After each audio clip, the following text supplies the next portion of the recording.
pembukanya itu isinya yang penting apa?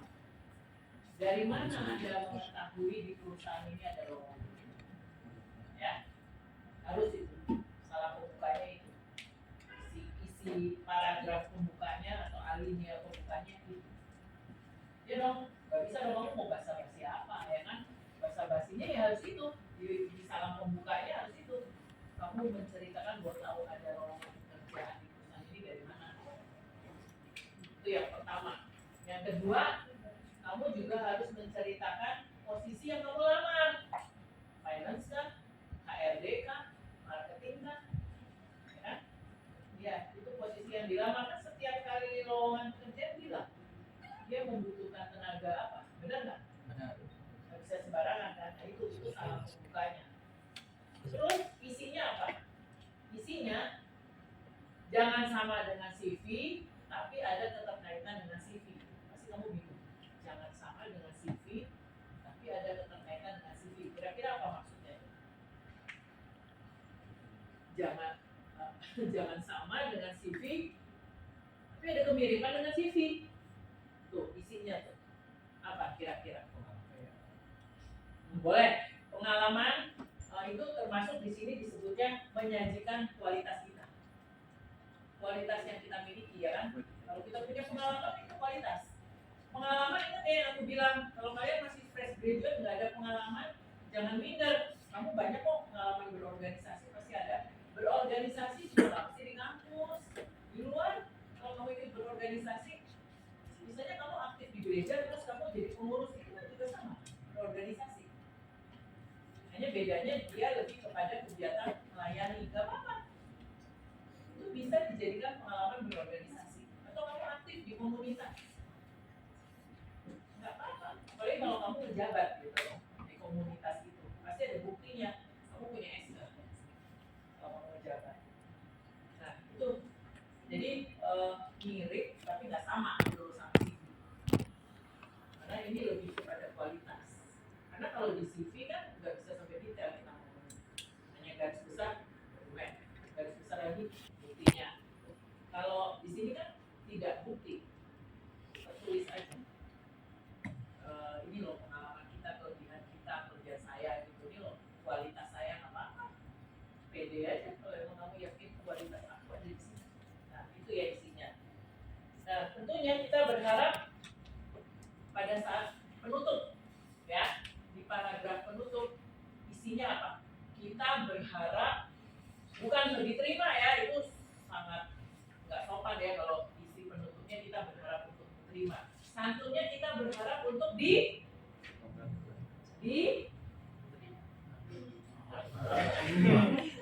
berharap untuk di apa nih? Kalau kita santun apa? Bukan. Ini udah to the point, kalau dipertimbangkan kan belum vulgar. Ini udah vulgar nih. Tapi vulgar masih sopan bukan? Kalau dia diterima bukan. Kita berharap untuk di interview. Iya, di interview. Kalau dipertimbangkan kan mesti nunggu. Kita langsung minta aja di interview itu santun. Memang seperti itu. Mengharapkan dipanggil untuk di interview, diwawancara. Kan lebih enak kalau tatap muka, ya kan? Nah terus tips ya, tips untuk pelamar ya. Hal-hal yang harus diperhatikan. Tadi kan udah, kalau pengalaman itu berarti kan termasuk ke kualitas ya, kualifikasi. Setiap kalian pasti punya pengalaman yang berbeda-beda ya. Nggak usah minder. Tuhan kasih ada kelebihan itu udah pasti. Nggak mungkin kelemahan aja tunjukin ya. Terus yang berikutnya minat. Minat itu maksudnya gini. Misalnya kita emang tertarik di bidang marketing, tunjukin dong gitu. Kita jangan labil. Artinya jangan labil. Ya mungkin kalau lagi kuliah bolehlah labil ya, karena nggak dilihat kan. Skripsi kan nggak dilihat. Misalnya sekarang kamu pengen marketing, kayak deket-deket tau-taunya kamu pengen SDM, biar lu beralih deh ke SDM, itu nggak masalah. Tapi kalau udah kerja nggak bisa. Minatnya tunjukin keseriusan kalian. Minatnya di bidang apa nih gitu. Ya udah terus-terusan di bidang itu. Lain kalau kamu pengusaha, kalau kita kerja makan gaji kan nggak bisa. Harus Kemudian surat lamaran kerja harus menarik. Menurut kamu kata-kata ini nih, surat lamaran kerja harus menarik, maksudnya menarik buat siapa? Maksudnya menarik buat diri sendiri. Terutama buat siapa nih? Terutama, ya bukan sih, tapi terutama buat siapa? HRD. Ya, buat si HRD atau user harus menarik ya. Jadi harus ada nilai lebih dibandingkan pelamar-pelamar yang lain. Terus itu kan tadi yang harus diperhatikan. Ternyata ada juga yang harus dihindari. Yang harus dihindari, jangan melamar pekerjaan di luar kemampuan Anda. Yaitu tadi yang aku bilang, minat. Kamu nggak tertarik finance, tapi gara-gara dua daripada gua nggak kerja, ini pas ada lowongan finance, itu bukan minat loh. Benar nggak? Misi kekosongan waktu, gawat itu. Bisa itu, ya. Contohnya. Terus jangan mengirimkan surat lamaran kerja hasil fotokopi, jelas. Nenek-nenek juga tahu ya. Nah ini, jangan mengatakan bahwa Anda menerima jenis pekerjaan apa aja. Jangan. Jadi seolah-olah mungkin kamu maksudnya baik nih. Nah, ini gue dapat kerja apa aja, oke jangan. Wah itu kamu udah pasti nggak diterima begitu. Nanti pertanyaan ke situ ada. Jadi kamu harus tetap fokus kalau dibelokin sini enggak saya mau sini, sini enggak saya mau sini, tetap gitu. Karena itu pertanyaan jebakan. HRD kan backgroundnya psikolog, jadi kayak paranormal kan, bisa bikin pertanyaan yang mancing. Ngerti ya, jadi kita jangan merendahkan diri kita gitu loh. Apa aja mau itu gue itu udah salah. Meskipun mungkin maksud kamu baik, gue rendah hati nih, enggak juga. Dalam bekerja nggak ada istilah ya. Terus hindari kata-kata yang berlebihan. Jadi artinya kalau kita memang di interview itu ngomong apa adanya, tapi jangan banyak-banyak ngomong. Nanti balas seperlunya. Atau kalau ditanya gue ngomong nggak ditanya ya udah. Karena yang kamu hadapi kan dia mengerti psikolog, terus sudah menilai. Ya, jangan ngomong ya. Terus jangan meminta belas kasihan pada perusahaan yang kita lamar. Iya dong, jagain dong, jaga image dong. Bukan kita jual mahal ya, bukan. Memang harus seperti itu. Masa kita minta-minta, tolong dong gue diterima, tolong dong saya diterima, gini nggak bisa. Kalau kamu masuk di perusahaan yang TBK nggak bisa kayak gitu. Profesional. Diterima ya udah. Jadi mau berdiri kemampuan sendiri, aku nggak diterima nih, aku coba lagi tempat lain. Ya, jadi bukan mengemis ya, seperti itu. Nah, terus untuk masalah gaji, ingat hati-hati. Karena HRD bakal nanya. Sekarang aku balikin ke kalian. Kalau kalian pas di interview ada pertanyaan nih, kira-kira kalau diterima Anda mau digajikan jawaban kamu apa? Gaji bapak. Sesuai Gaji bapak. sesuai skill yang kita punya itu kayak apa? Sesuai apa? Sesuai itu udah benar dan kata sesuainya. Biar lu tidak boleh Boleh sesuai dengan hasil pekerjaan, tapi yang lebih tepat adalah sesuai dengan peraturan yang berlaku di perusahaan. Nah, setiap perusahaan memberikan gaji ada peraturan. Yang lebih tepat sesuai dengan peraturan yang berlaku itu baru santun, itu baru cantik. Kalau langsung sebut nominal ya udahlah besok kamu udah pasti nggak diterima. Kan nggak mungkin dong, nggak santun juga kan. Bisa kita sesuai rupiahnya, jangan. Karena itu ada pertanyaan menjebak itu ada. Jadi kita jangan lugu-lugu amat kali gara-gara pertanyaannya itu pengen langsung dijawab. Iya, gue mau dibayar 50 juta. Kan lucu ya, keluar nominalnya jangan ya, seperti itu ya. Nah terus di sini juga ada kata apa nih ya? Jangan memberi komentar langsung tentang karakter pribadi kalau tidak diminta. Ya, iya dong. Kalau dia nggak tanya kelebihan kita, ngapain kita ngecek dulu kelebihan kita? Kan nggak ditanya, buat apa? Ya kan? Lucu kan kalau tahu-tahu kita ngomong, oh iya bu atau pak saya punya kelebihan ini, coba lucu kan? Saya ditanya, saya punya kelemahan saya ini gitu. Kan nggak ditanya, ngapain? Karena itu menyangkut karakter, ya, kepribadian di jangan.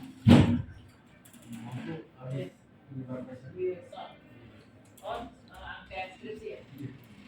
Kamu SDM ya? Lupa siapa?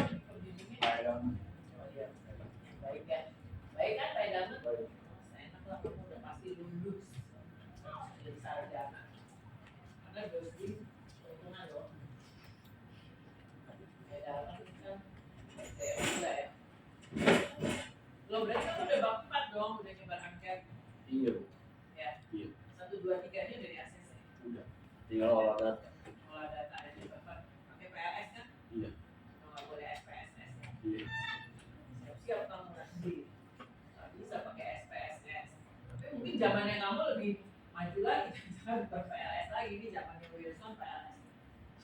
Dulu sebelumnya Wilson kan SPSS. Iya. Maju terus. Nah itu bisa. Olah data. Dan itu nggak bisa main-main loh. Harus hasilnya kan harus valid. Valid reliable. Nggak gampang. Siap-siap. Makanya nggak heran kan kalau aku berjuang dulu hapus skripsi. Senang kan kalau hapus? Senang kan kamu kalau nggak ada skripsi? Iya. Wilson juga pasti senang kalau nggak ada skripsi, bener nggak? Betul. Skripsi itu makan, bukan makan waktu aja. Waktu, tenaga, pikiran.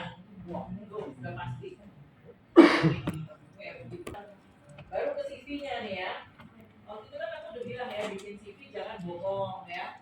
Kan semua harus disertai dengan dokumen, dengan bukti ya. Jadi artinya pada saat nanti ada pertanyaan-pertanyaan yang terkait dengan CV kamu santai. Gua nggak bohong kok. Gitu.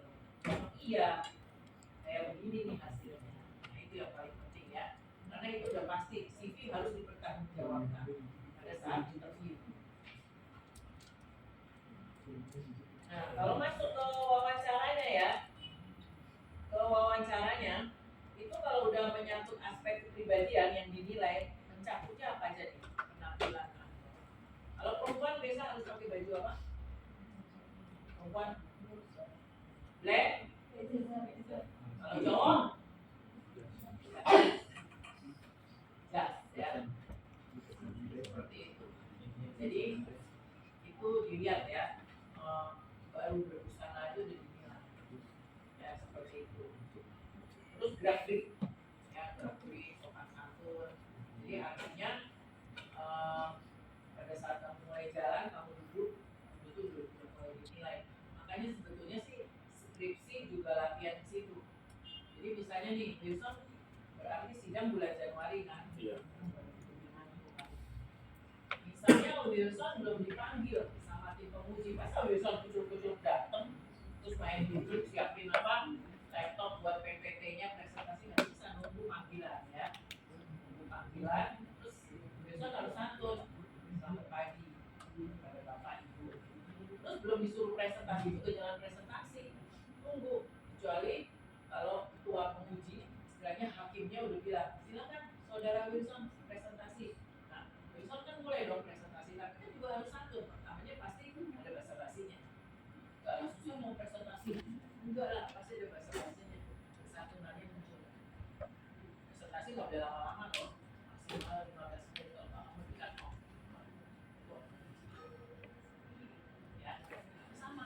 Nanti wawancara juga kayak gitu, kamu nggak bisa main langsung masuk, HRD-nya mau siapa suruh masuk. Terus main duduk, siapa suruh duduk? Itu udah jatuh nilai kamu ya, seperti itu. Ya kayak cara bicara, nada suara jangan turun naik ya, stabil. Kalau turun naik kamu kesannya emosian orangnya. Stabil datang. Seperti itu ya. Kata bahasanya yang satu ilmiah, udah pasti yang bahasa ilmiah lah. Bahasa bau. Ya. Terus harus pede. Jadi biar nggak stres. Benar-benar fokus. Pasti terbentuk percaya diri kamu ya. Terus juga mulai tuh nanti pertanyaan-pertanyaan yang mengarah ke satu inisiatif.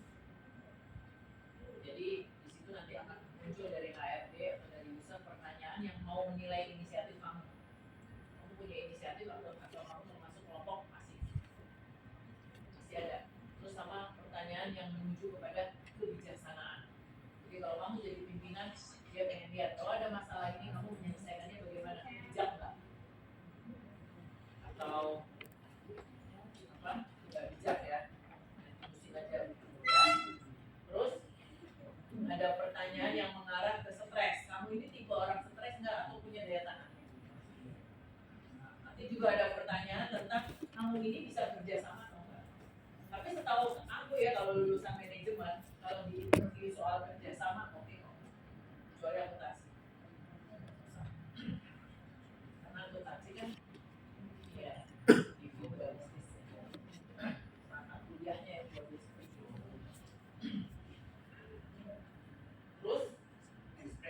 ada harus senyum yang bete. Terus yang lebih nanti ada pertanyaan yang bikin kamu bingung apa, makanya jadi orang jangan apa ya punya serius aja gitu.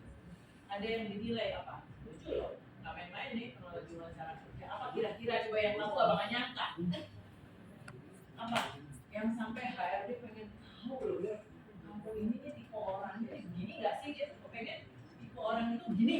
Nah ini begini ini apa maksudnya, apa dia mau menilai Karakter. tepat nggak sih, bukan yang bisa bikin orang akhirnya jadi tenang kalau ngobrol sama kamu, karena kamu kan nggak tipe 100% serius. Sering bicara. Kan ada kalau bahasa Inggris tuh kamu bisa joke, bisa melucu, Oh, itu yang namanya selera humor. kayak gitu dinilai juga. Verifikasi Dia nggak humor. mau juga pakai orang yang serius-serius banget. Jadi bisa selera humor ya. Nah, sebelum wawancara jangan lupa kamu harus punya modal. Modalnya apa, itu yang tadi aku singgung ya. Kamu harus benar-benar mengerti sejarah perusahaan yang mau melatih ya. Harus tahu, jangan ngeblank. Kenapa aku bilang seperti itu? Itu penting loh. Kan kamu nanti ditanya, kamu pilih ya, kamu melamar dan pilih perusahaan ini apa sih? Nah kamu harus tahu, oh iya karena saya tahu perusahaan ini nggak tahu, itu penting ya. Makanya bahkan kamu harus tahu juga perkembangan perusahaan. Nah, ini balik lagi ke skripsi. Nih aku kasih bocoran sama Wilson nih, dengerin Wilson. Kamu nanti waktu sidang, bagus nih gua kasih diskusi ya. Pada saat kamu pertama, apa yang bakal ditanya? Kamu ditanya ini, Saudara Wilson, kenapa Anda memilih judul skripsi ini? Siap. Oh, udah kasih bocoran. 3 pertanyaan ini kalau nggak bisa dijawab, suka nggak lulus. Karena ini dasar, sama kayak orang melamar kerja di sejarah perusahaan. Oke ya, itu satu. Terus yang kedua kan ada PT-nya. Kenapa Saudara Wilson memilih PT ini? Yang ketiga, Anda bisa bikin skripsi ini kan berarti di PT ini ada masalah. Rumusan masalahnya apa? Ada di skripsi. Ya itu kamu harus bisa. Kalau kamu 3 ini nggak bisa, kamu pasti nggak lulus. Yang ketiga, Kalau dulu tetap harus 3, bisa nggak lulus juga. Karena ini dasar, 3-3-nya harus. Karena ini dasar dan pertanyaan yang logika. Kenapa Anda pilih judul skripsi ini? Kenapa Anda ngambil di PT ini? Kan nggak ada di catatan, nggak ada, ya kan? Aku mau mulai sendiri, aku mau bikin skripsi PT ini. Terus rumusan masalahnya. Nanti kalau Wilson 3 ini udah jawab, bisa jawab baru udah mulai masuk ke bab 1, bab 2, bab 3, bab 4 ya kan. Kalau bab 4 tenang aja, ada buka. Karena bab 4 orang ada nah, nggak mungkin ditangkap kali. Nah itu boleh buka. Tenang aja itu boleh buka. Jadi kamu nggak usah khawatir. Nah yang penting tetap santun. Santunnya gini, pada saat kamu di sidang ada pertanyaan tentang pengolahan data, kamu tinggal bilang, maaf ya Bu, Pak, boleh nggak saya buka? Pasti di sini. Tapi kalau bab 1, 2, 3 nggak boleh. Kamu harus kuasain. Coba aku pengen tahu judul skripsi kamu apa? Kan SDM. Pengaruh ya kan depannya. Pengaruh kan depannya. Pengaruh, motivasi kerja, lingkungan kerja, dan Kamu berapa variabel? 3 Motivasi, lingkungan kerja, sama lagi judul sendiri lupa. Gawat nih. Apa? Nanti kalau lagi sidang kamu buka bagaimana dong? Motivasi lingkungan terhadap dong. Kamu ada kinerja karyawan.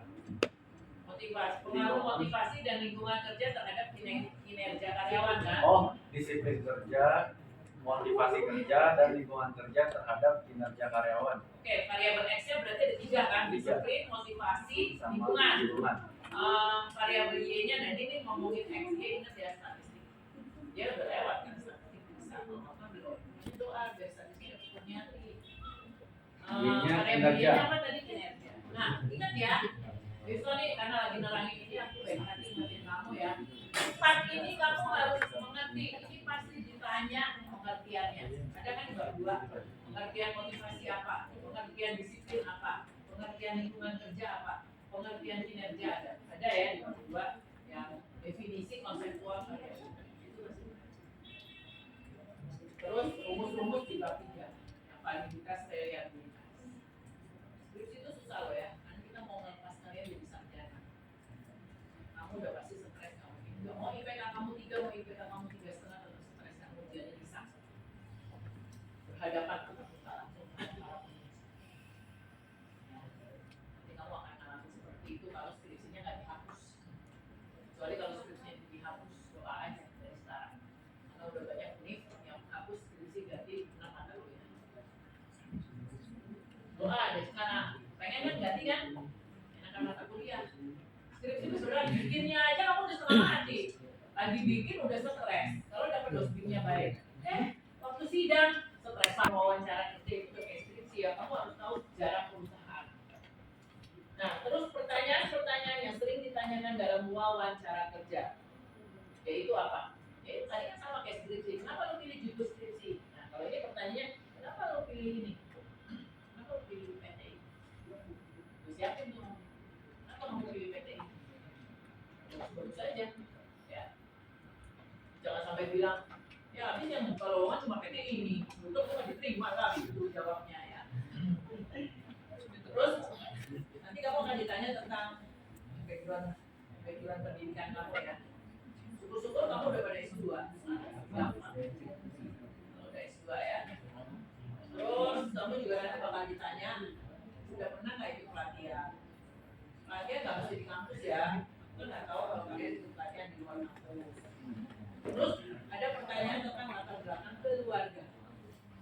Jangan diremehin ya latar belakang keluarga kalau ditanya. Jangan kamu punya pikiran negatif, ngapain sih? Orang tua ditanya gajinya berapa? Itu semua ada arti ya buat seorang psikolog. Sebut aja. Oh, kalau ditanya gaji orang tua atau ternyata ibu saya cuma ibu rumah tangga ya nggak apa-apa sebutin. Ya kan? Apalagi waktu udah ditanya kamu anak berapa? Itu lebih penting lagi buat seorang psikolog ya, seorang HRD. Di situ dia udah menilai karakter kamu. Nah itu anak tunggal, itu anak pertama, anak tengah, anak ketiga, anak keempat, anak botol, udah ada nilainya. Bukan, udah ada karakter. Jadi bisa ya. Terus kalau kepribadian yang tadi aku bilang ya, dia nanya kepribadian ya itu pasti dia mulai nanya kelebihannya apa, kelemahannya apa. Kemarin udah aku bilang, kelebihan boleh banyak-banyak. Yang penting benar. Kelemahan ini jangan banyak-banyak. Dan kalau ditanya kelemahannya jangan yang vulgar, jangan yang terlalu parah.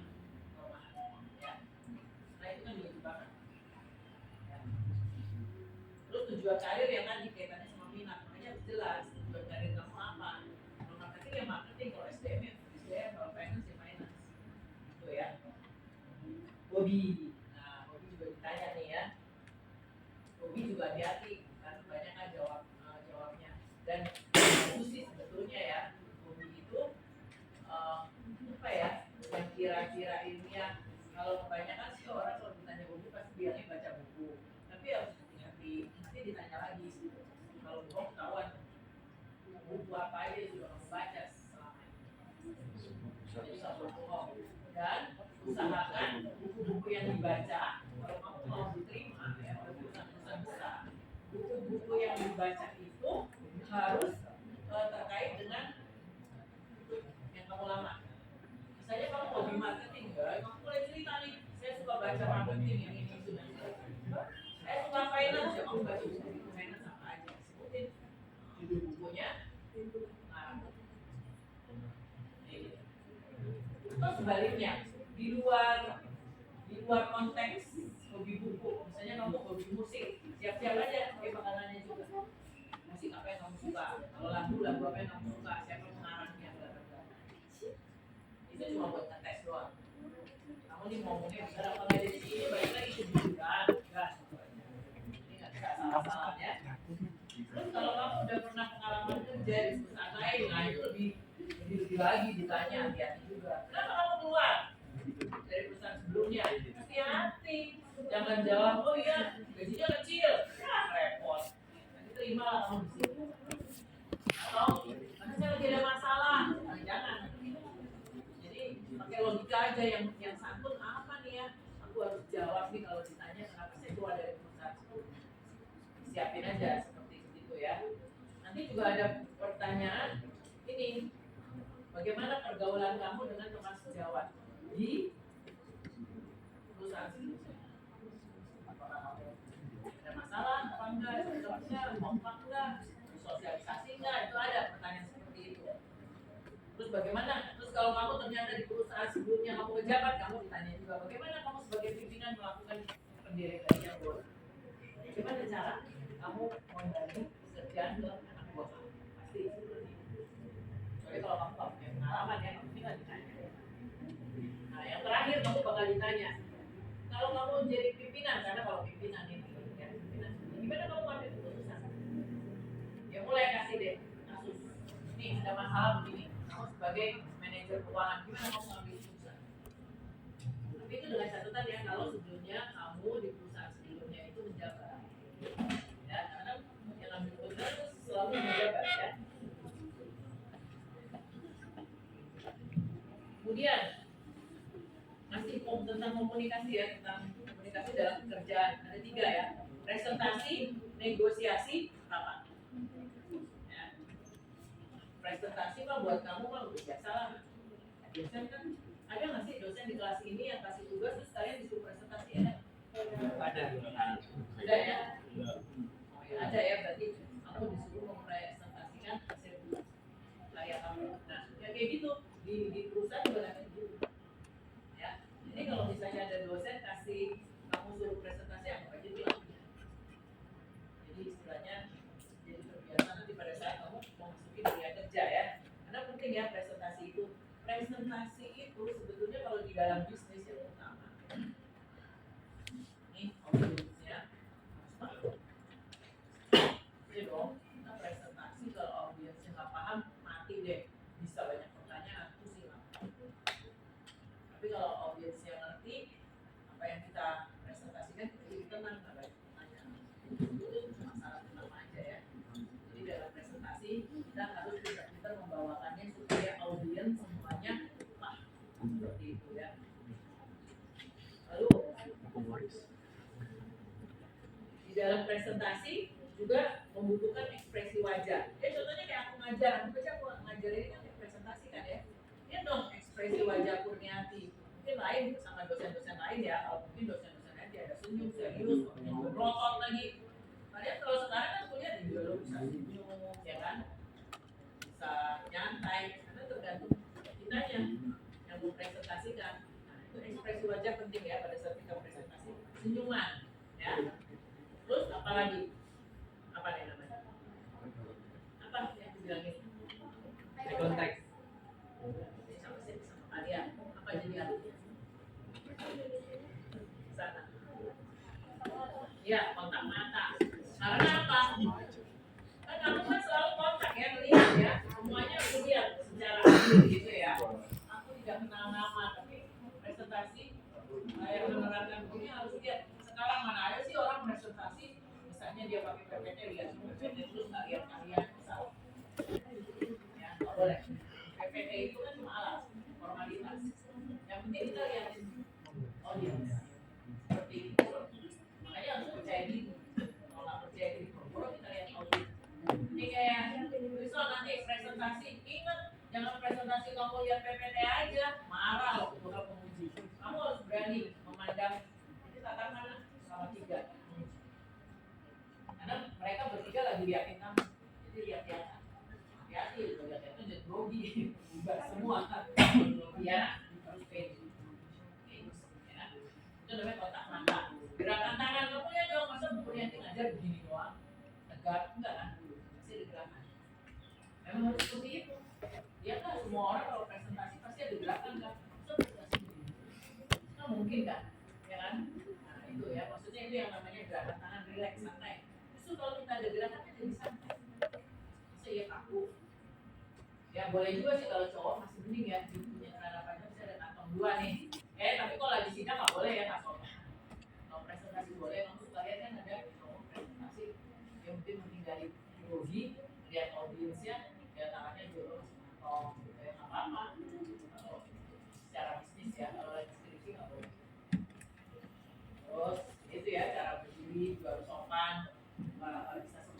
jauh banget ya. Yang kayak gitu dilihat. Terus peninjauan lokasi ternyata juga penting loh. Jadi pada saat kita mau ngadain presentasi nih secara resmi ya, kita jangan pasti lokasinya di mana, ngatur ruangannya bagaimana, posisi nanti kita berdiri di mana, kan mau lihat podiumnya di mana nih, kiri, kanan, tengah, ya kan? Terus posisinya LCD lah, layarnya dan sebagainya itu dilihat ya, semuanya ya, suhu udara, AC, kan nggak lucu kalau audionya kepanasan, ya kan? Pencahayaan, kalau kilo bagaimana? Itu teknis ya, seperti itu ya. Nah jadi yang tadi aku bilang kalau kalian demam panggung itu kan disebabkan karena tidak apa? Ya, tidak apa? Tidak percaya diri. Kalau nggak percaya diri pasti kamu demam panggung. Panas dingin. Iya, udah ditekan aja ya, mana gimana ya lupa semua jadi tidak seperti itu ya. Dan presentasi kan bisa lewat latihan. Contohnya nih, tadi sudah ada contohnya gampang sih, Wilson mau sidang. Wilson, kamu kan nanti bikin PPT kan? Pasti dia latihan, nggak mungkin nggak latihan, bener nggak? Iya. Kamu akan latihan kan, bagaimana ini nanti buat presentasi PPT gue ini gitu kan, tidak mau uji. Ini pasti latihan. Gimana cara ngomongnya sama, kita juga kalau lagi kerja begitu ya, kalau mau presentasi, pasti kita latihan. Atau kamu kalau lagi dosen kasih kesempatan presentasi di rumah, kamu udah latihan dulu, kan mau ngomong apa ya? Jadi artinya sebenarnya bisa lewat latihan. Nah itu tadi ngomongin presentasi. Sekarang kita ngomongin negosiasi. Tahu nggak negosiasi apa? Kan kita suka ya. Aku mau nego dulu nih. Kira-kira apa tuh? Nego itu maksudnya apa? Gua mau nego dulu nih. Ya, sebagai ini ya, tawar menawar. Jadi kalau di perusahaan paling apes ya, kalau kita nggak punya keahlian di bidang negosiasi, terus kita dapat tugas dari pimpinan kita. Kamu harus ketemu si A di perusahaan ini. Tolong nego. Nah, itu susah. Kalau kita nggak punya kelebihan bernegosiasi, karena negosiasi itu kan teknologi, melakukan pendekatan, nggak gampang. Dua kepentingan yang berbeda. Dari kita berbeda, dari perusahaan sana berbeda. Ini bagaimana supaya sepakat jadi satu atau win-win solution? Harus dapatkan itu. Kamu tidak bisa pulang ke perusahaan bilang sama bos, saya gagal negonya. Nah, kamu pasti nanti prestasi kamu nilainya kurang, nggak bisa. Kalau nggak ada tugas dari bos untuk nego, kamu harus berjuang. Nah, tapi jangan sampai berantem, ya. Jangan sampai berantem sama yang satunya, kan ini dua pihak ya pasti.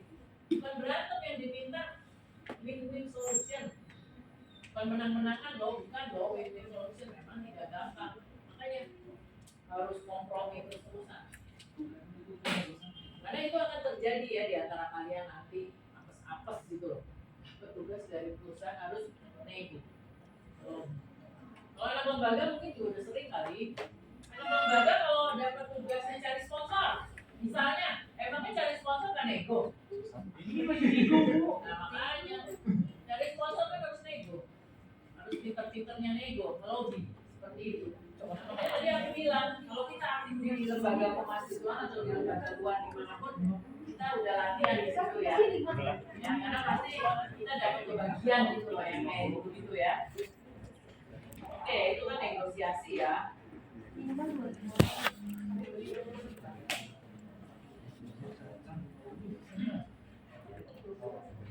Nah yang tadi kan apa sih? Pertama kan tadi ada ngomongin tentang nego, tentang rapat ya. Apalagi sih tadi? Presentasi ya, presentasi sama rapat beda loh ya.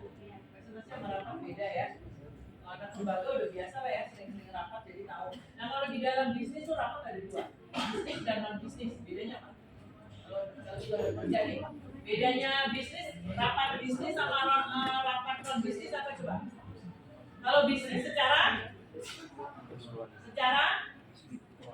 formal, bisnis berarti informal ya. Nah, udah kelihatan dong kalau yang secara formal, kalau kita di perusahaan ya, diundang rapat nih sama bos, pasti ngomonginnya profit. Bos kan nggak mau tahu, bos taunya profit, nggak mau dong dia rugi, pasti taunya profit. Nah itu namanya formal. Sekarang kalau misalnya non bisnis kan nggak formal. Kira-kira yang diomongin apa contoh? Apa? Kalau non bisnis ceritanya di perusahaan ya. Apa kira-kira kalau non bisnis ngomonginnya kan berarti yang santai-santai. Kinerja berat udah profil itu karena menentukan kenaikan gaji dan prestasi kerja. Kira-kira apa? Nyaman atau enggak kerjanya gitu. Iya sih. Pokoknya judulnya itu ya kan non formil ya, jadi bukan mencari keuntungan tapi kebersamaan ya. Jadi apa tuh kira-kira kalau mau ngomongin kebersamaan biasanya topiknya apa kan non formil? Kantor. Nyaman gak sih kerjanya Bicara ya? apa? Hah? Ya gathering itu benar bisa. Di utara juga suka ada gathering juga, makan bareng dosen sama karyawan. Ya memang namanya kebersamaan, nyantai. Seperti itu tuh salah satu contoh. Ya, banyak lah contoh-contoh lain ya, pasti bisa. Kan udah ada itu contoh tadi gathering ya. Atau ngomongin tour, nah itu nyantai. Tour Karena mau. setiap perusahaan pasti ada tour kebersamaan, ya. Nah di dalam merencanakan untuk berangkat bisnis sama juga, pertama harus tentukan agenda Berantem rapat. aja. Kalau nggak ada agenda rapatnya mau ngomongin apa coba? Terus yang kedua menyiapkan undangan. Terus yang ketiga menyiapkan waktu dan tempat. Terus selanjutnya berapa lama nih kita mau rapat? Sejam, 2 jam, 3 jam ya kan? Terus MC-nya harus ada MC. Terus ada KPL-nya dong. KPL apa kepanjangan ini anak lembaga harusnya tahu nih. Ya harus ada ya. Ketua pelaksananya dia yang bertanggung jawab kan di dalam operasionalnya. Terus kalau kita mau ngadain rapat apa seminar dan sebagainya kita harus tahu jumlah pesertanya ini targetnya berapa orang, dari siapa aja gitu ya yang diundang. Terus siapa nih yang mau buka dan menutup rapat? Kalau anak lembaga mah udah ngerti ya, biasanya yang mau buka dan menutup rapat itu yang dicari pimpinan ya.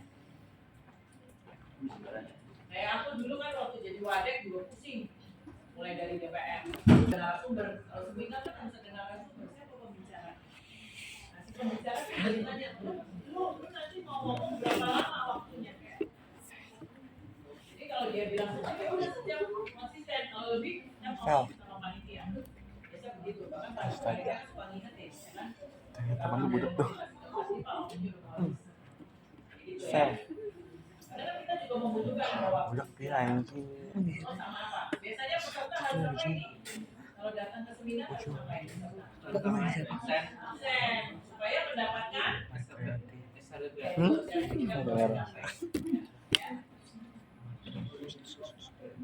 Jadi disimpulkan tuh rapat bisnis atau seminar dan sebagainya atau talk show itu hanya 3 ya yang penting. Pertama, kesiapan panitia. Yang kedua, kesiapan narasumber. Perlu pembicara kan? Yang ketiga apa kira-kira? Dengerin ya. Jangan ngomong sendiri dong. Dengerin nih. Pertama kesiapan panitia, kedua kesiapan narasumber ya. Untuk 3 komponen yang disampaikan di dalam rapat bisnis. Yang ketiga, kesiapan siapa? Kehadiran siapa? Peserta ya. Pesertanya harus masih terakhir.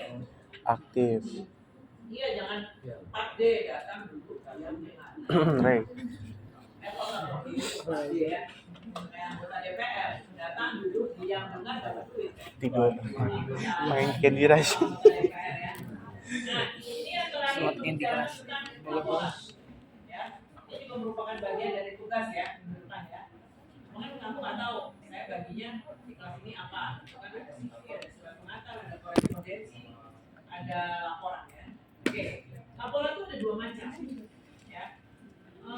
Laporan yang formil, yang resmi ya, semuanya juga laporan formil ya. Tapi ini ada laporan yang benar-benar dia seperti makalah. Jadi harus kalau aku bilang nih, bikin laporan yang seperti makalah, jadi terdiri dari kan udah yang sebelum saya kan dulu bikin makalah.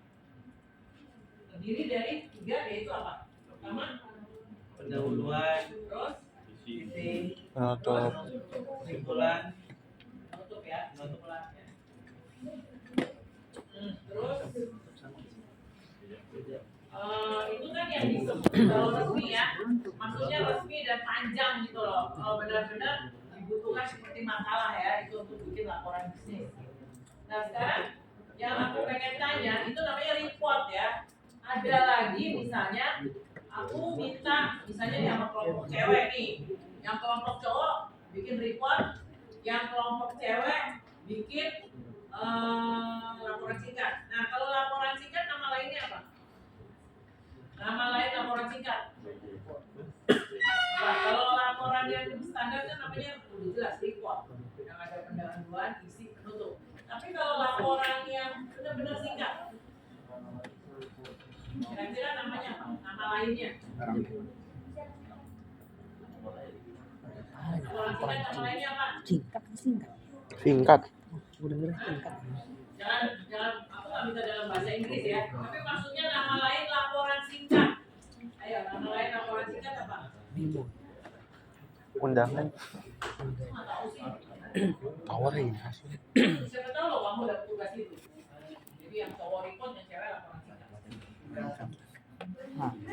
Itu udah, ya udah pasti lah nenek-nenek juga tahu ya. Tapi namanya apa tuh? Itu ringkasan. Jadi itu hanya satu halaman atau dua halaman itu udah lebih diringkas kan? Jadi pendek. Bukan. Memo. Memo. Itu kan memo kan. Memo atau memo? Memo. Meong ya. Meong. Bener kan? Ya. Oke ya, aku kasih tahu ini kan udah pertemuan terakhir. Jadi ya kalau Aku juga ada baru belajar. waktu juga sebentar ya, cuma berapa kali. Ya kalau artinya sebuah pertemuan Ini ya. dengarnya singkat lagi. Singkat. Dan yang lebih penting lagi ini karena di kesempatan terakhir justru aku harus minta maaf ya karena sering gak dateng ya kan, terus juga banyak liburnya. Ya terus mungkin ada kata-kata yang kurang berkenan ya di hati kalian, jadi aku minta maaf ya. Terus kalau untuk ketemu aku lagi atau enggak lewat doa aja karena semester depan aku udah pasti ngajar SDM dan statistik ya. Dan perlu kalian ketahui, bukan aku nakut-nakutin, tanya aja sama Wilson. Statistik itu susah, itu mbahnya di manajemen. Lebih susah dari akuntansi. Kamu sudah bilang akuntansi susah, apalagi statistik. Ya kan Wilson, rumusnya apa ya? Biarpun kamu hafal rumusnya misalnya, kamu tidak memahami soalnya harus pakai rumus apa. Aku bilang silakan berdoa supaya kelas ini 5-5-nya fx, gx, gx, lx, ix statistiknya dapat aku lagi. Apalagi gx kan penghasilan akademiknya. Jadi aku harus berharap kalau bisa gx itu dapat aku, jadi aku bisa tenang ya. Karena apa? Kan aku udah bilang aku menilainya pakai hati. Jadi kalau aku menilai pakai hati nih misalnya statistik apa? Terus yang benar nggak aku? Karena pakai hati kan terus lurus. Paham nggak? Karena nilai aku pakai hati. Tapi kalau pakai logika ya tidak satu. Ya gitu juga kan. Kan nilainya 50. Jangan jadi. Kalau cuma satu, makanya kamu harus berdoa. Karena pengajar statistik itu rata-rata semuanya yang kamu mau dapat yang baik nggak bisa. Susah banget. Itu deh pokoknya. Jadi banyak lah yang sering ulang ya statistik ya. Bisa sampai separuh nggak lulus ya. Mana coba tanya Wilson, siapa soalnya statistik yang benar-benar baik selain dalam matematika penilaian yang menjelaskan.